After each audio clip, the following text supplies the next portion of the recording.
This is Mrs. O'Neill for AP Chemistry, Chapter 24, Section 4, Organic Functional Groups.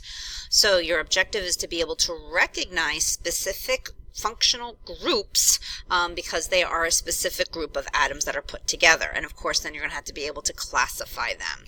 So you should either make flashcards and, of course, fill out your chart. You definitely have to fill out your chart to get your points, but I would strongly suggest either making flashcards or you can even take pictures using your phone, or maybe if you're on your phone doing this video, you can take screenshots, so that these are the 6 functional groups that you need to memorize from now until the end of the year, because these are the ones that we're going to be seeing throughout the book, throughout the course, throughout the bookwork that we're going to be doing.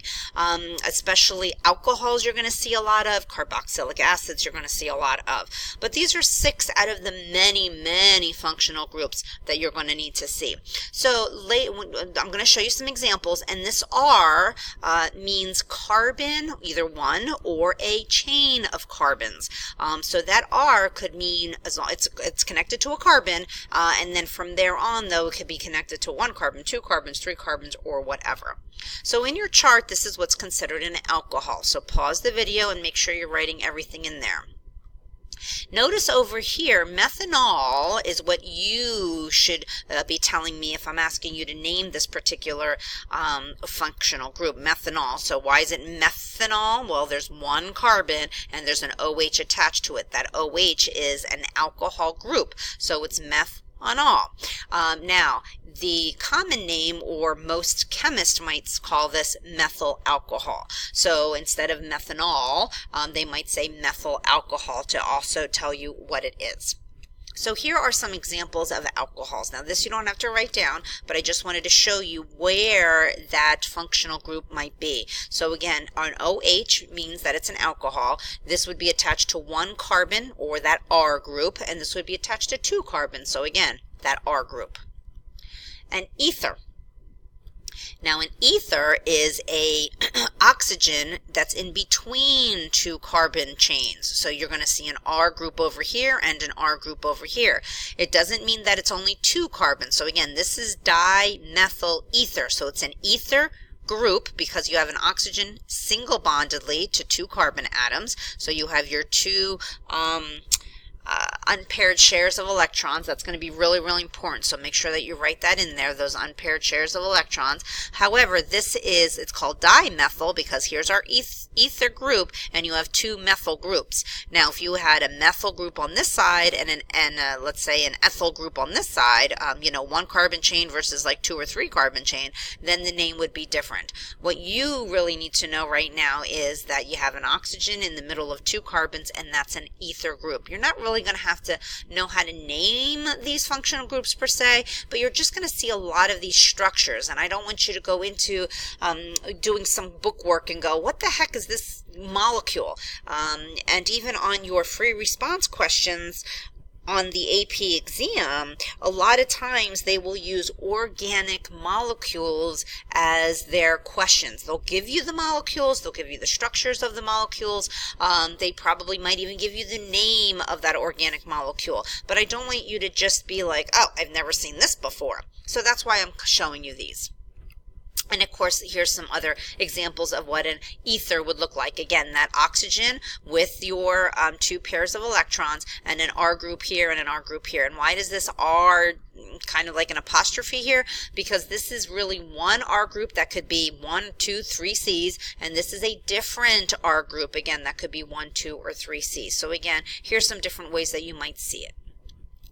How about an amine? Now I put this one on here because it has a nitrogen with it. There are 2 or 3 different functional groups with nitrogen, but this is the only one that I want you to be aware of. So again, that nitrogen, it has 3 bonds and a lone pair of electrons. So make sure that you get that in there.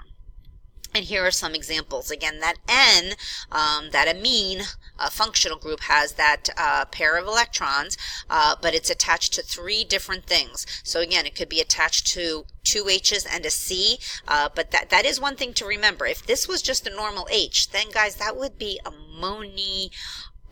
Ammonia, yeah, NH3, right? Ammonia. NH3 plus 1, right? It was ammonium. NH4. NH4 plus 1 is ammonium, but NH3 is ammonia. So if this is an H, that would just be that base of ammonia. However, if we have this nitrogen attached to a carbon, now it becomes an organic molecule because of that carbon, and now it's called an amine group. So 2 H's with a carbon is okay, or 3 different carbon chains. Your fourth one is called a ketone. So here it says propanone, or really, most people call it acetone.